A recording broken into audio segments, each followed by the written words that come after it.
ndị be anyị ka ọ mara na anyị na mma n'ụbọchị uhuruchi nke taa. Anyị sị na n'Igbo ya adị mma, na n'Igbo ya amaka, na n'Igbo ya dịka echi na echi ada agwụ agwụ. Otu anyị kwuru otu akọ ya dịrịrị. Ise ise ise. Ụmụnne m, ka gbapụ na ihe ọzọ wetara ya bụ ozi anyị ji maka ya wee bịa n'iru akwụkwọ na Eastern News 24 n'ụbọchị uhuruchi nke taa. Ya bụ ozi bụ according to the Biafran activist wetara ya bụ ozi, as he quote, breaking news, the long awaiting hope and the freedom of Ndi Igbo and the Biafra worldwide has come. As Washington, D.C. receive the ambassador of self-determination, Ben Bruce Fein, for the petition, life petition for Nnamdi Kanu's release and the Biafran freedom. Hear the news in details. Alright, umunem kabapo no so telu ya bozi, tiki yegia, tosa ya bozi, and the make olu tumuna doesn't ebe di chiche. Alright, over to you, sir. Father, could you tell us what is being filed today and read the letter, the cover letter of this petition? Thank you very much. Of course, my name is Reverend Father Dr. Augustine Odimegwa.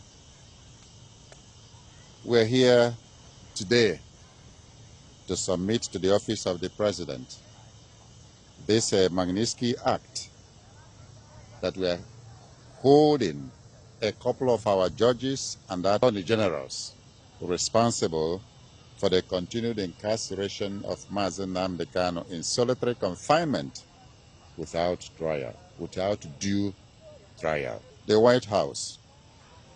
3. American Veterans of Igbo Descent, AVID, Rising Sun Charities Organization, and Ambassadors for Self-Determination, submission against Nigerian jurists and the former Attorney General for sanctions under the Global Magnitsky Human Rights Accountability Act, 22 USC. Dear Mr. President, of course, reading on behalf of Bruce Fein, representing American Veterans of Igbo Descent, Rising Sun Charities Organization, and Ambassadors for Self-Determination. All three are non-profit organizations substantially dedicated to monitoring gross violations of internationally recognized human rights, especially in Nigeria. Pursuant to the Global Magnitsky Human Rights Accountability Act, 22 USC and EO 13818, the three non-profit organizations urge Magnitsky sanctions against a quintet of Nigerian judges implicated in the persecution of Biafran leader Nnamdi Kanu for exercising his rights to free speech and association and a fair trial. The names include Justice Binta Motala Nyaku, Justice Harma Simon Samani, Justice Harma Akawa Barka, and Justice Mohammed Lawal Garba, and former Chief Justice of Nigeria Olukayode Ariwola. They also seek Magnitsky sanctions against former Attorney General Malam Abubakar Malami. The violations include ongoing arbitrary detention as determined by the United Nations Working Group on Arbitrary Detention, denial of the right to fair trial, judicial endorsement of Mr. Kanu's kidnapping, torture and extraordinary rendition from Kenya to Nigeria. Nigeria's protracted persecution of Nnamdi Kanu for peaceful advocacy of a self-determination referendum in Biafra commenced as early as 2015. In September 2017, Nigeria's military attempted to assassinate Nnamdi Kanu in his hometown. Many were murdered, but he managed to escape by a miracle. In June 2021, Mr. Kanu was kidnapped and tortured by Nigerian authorities in Nairobi, Kenya, followed by extraordinary rendition to Abuja, Nigeria. He has been detained in solitary confinement without trial and without proper access to lawyers ever since. The United Nations Working Group on Arbitrary Detention found on July 20, 2022, that Mazi Nnamdi Kanu's detention violated 16 international human rights covenants. It ordered his immediate and unconditional release and the reparations paid. Nigeria has flouted the working group decision for more than 3 years now. On October 26, 2022, the Federal High Court Umuahia declared Mr. Kanu extraordinary rendition unlawful and unconstitutional and awarded damages to him. On December 15, 2023, the Supreme Court of Nigeria, while acknowledging the Nigerian government's extraordinary rendition of Mazi Nnamdi Kanu as criminal, nevertheless decreed that the fruits of its crime, his detention and persecution, were legal. Bruce, could you tell us about the severity of the violations of justice? I mean, just how gross of an injustice is this, and where did they go off the rails in regards to how they treat Mazi Nnamdi Kanu?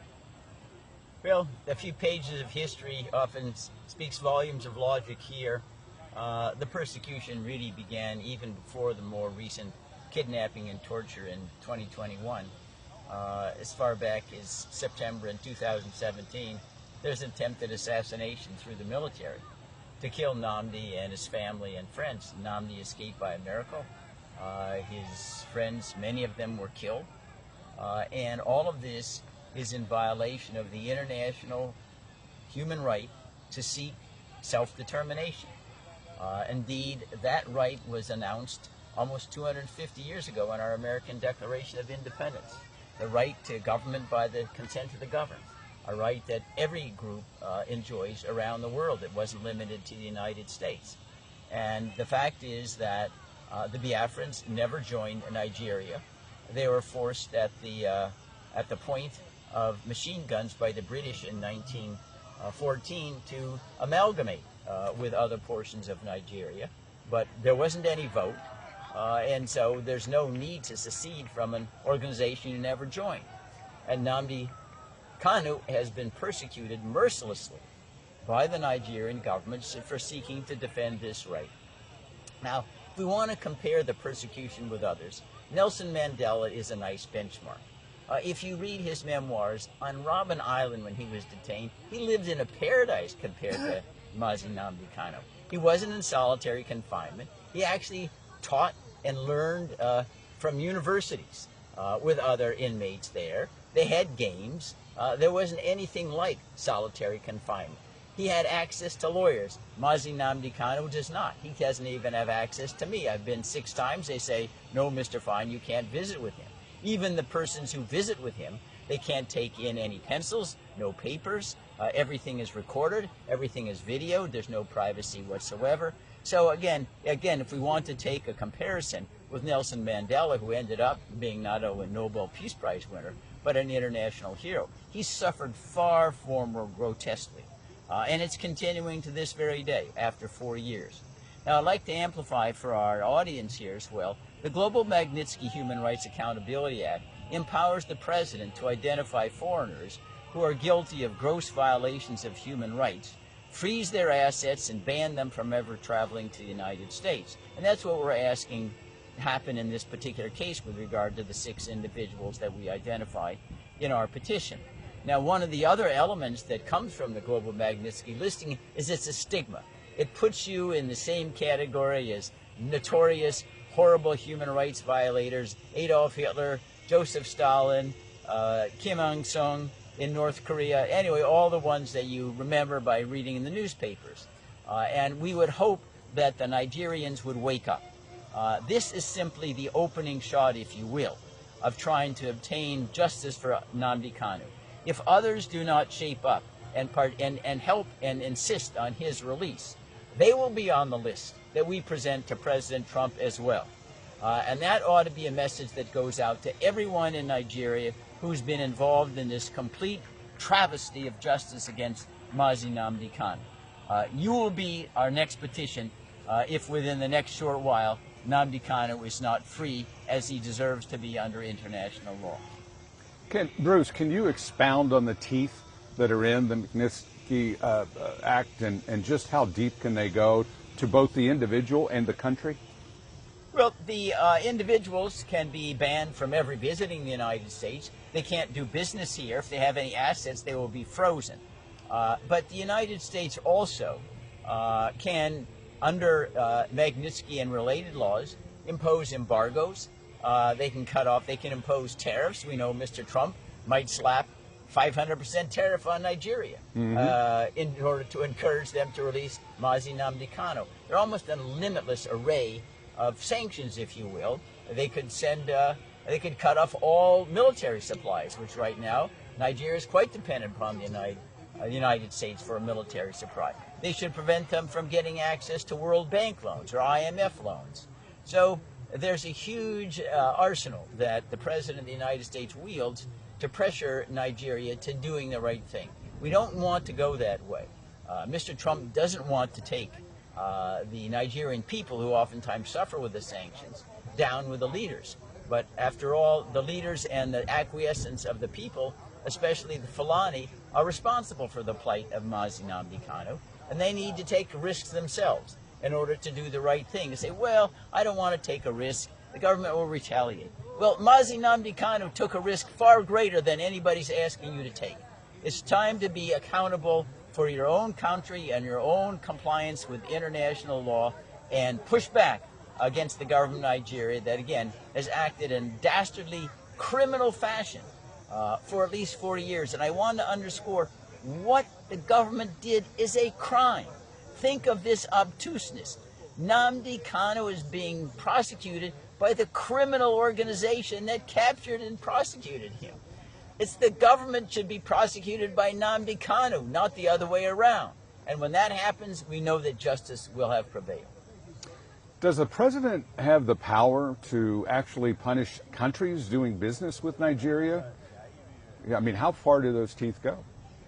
No, I mean, we can see right now with regard to the use of the tariffs. Yes. If you call tariffs, punitive tariffs, 100, 200%, the answer is yes. The president does have that authority under emergency powers and existing sanctions that Congress has allocated to the executive branch to do those things.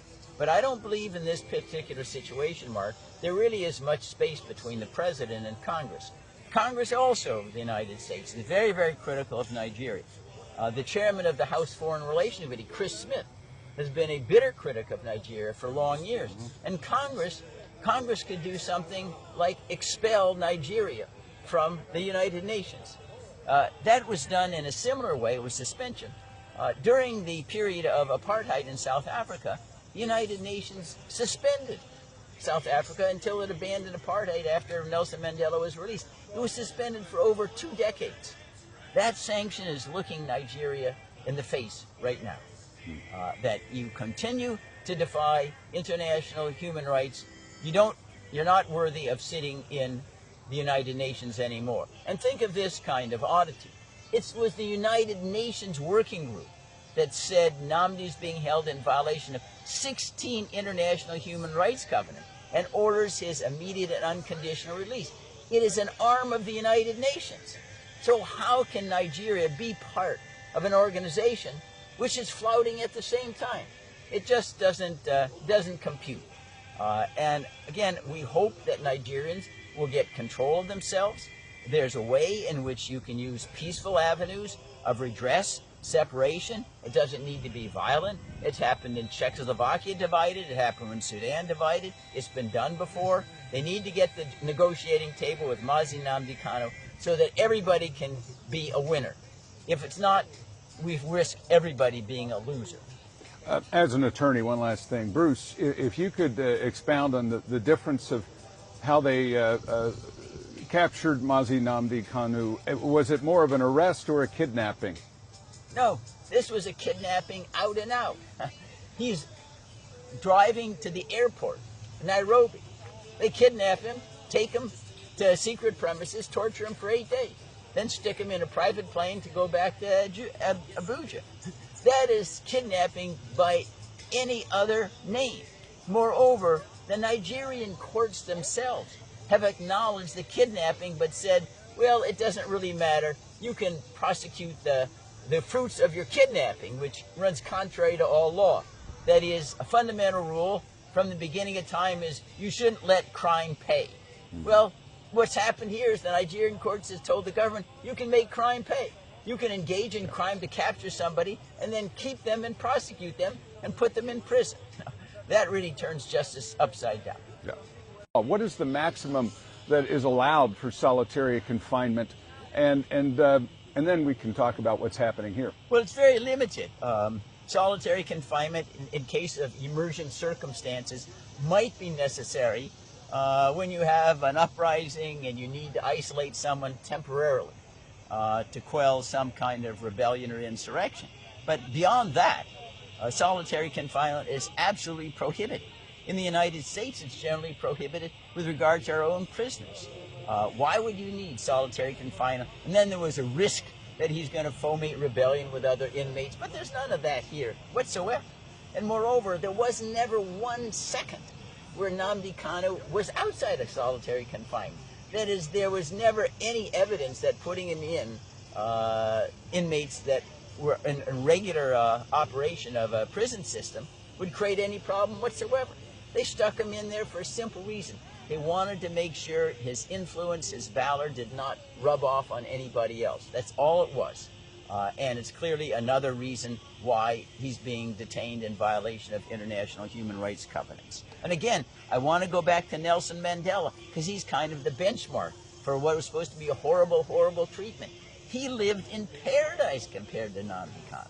He was not in solitary confinement. He took courses online, he taught courses online and with other inmates, and engaged in sporting activities. All of that being denied to Nnamdi. Is it true that solitary confinement, if used, is limited to a certain period of time, and what is that time? Well, the time is where it's necessary. If you have some kind of uprising, you'd say, we need to put people in solitary confinement because they've been engaged in, say, internecine warfare, they're killing each other, they're hurting each other. Yeah. So it's like if you have two kids, brothers and sisters, they're fighting each other, okay, you stick them in their separate rooms for a short period, they cool off. I heard 15 days was the maximum. Yeah. That was well, allowed by I don't know whether there's humanitarian arbitrary. 15 days could be too long, depending upon the circumstances, where somebody is in need of emergent care. No, 15 days could be too long. It's about all the circumstances, but 15 days is a benchmark. Yes. All right. Could you tell us about his health? On the one side, physically, I've heard horrible things, but psychologically, how is he doing? And then if you could expound on physically how he's doing. Yeah, Mark, thank you so much for that question. I just came back from Abuja.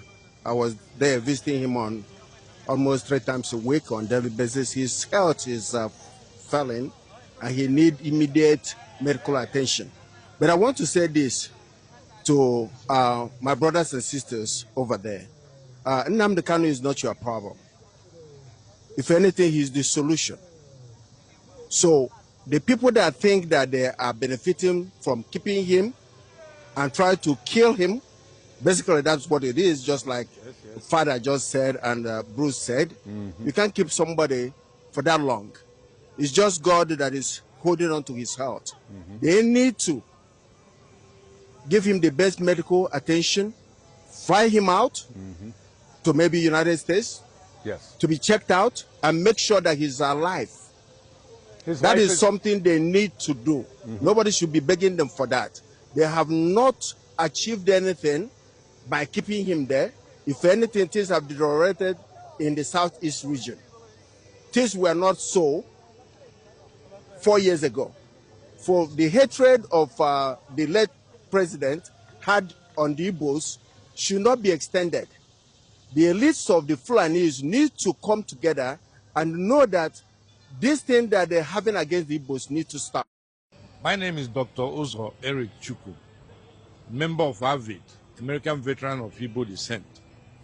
I am addressing the issue where Kenyan government that helped Nigeria kidnap Nnamdi Kanu has agreed to their error, and they have awarded him token reparation for what they did, and they have asked Nigeria to unconditionally release him.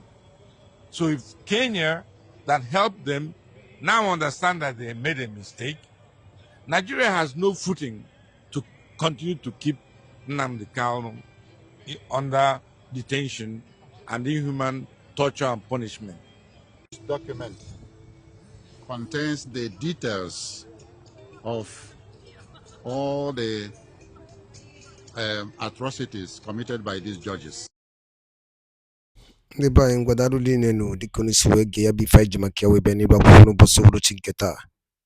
Anyị chọrọ ịma ife unu chere n'ụdị nke unu gbasata maka ya bụ ife nwanne nwoke kọwagasị update o wetara anyị n'elu akwụkwọ ka efu nche gbasata maka ya bụ ife dropụrụ anyị ya n'akara comment na comment section ka anyị fụ alụ gị fụfụ iche mgbe ka emesịa n'ụmụ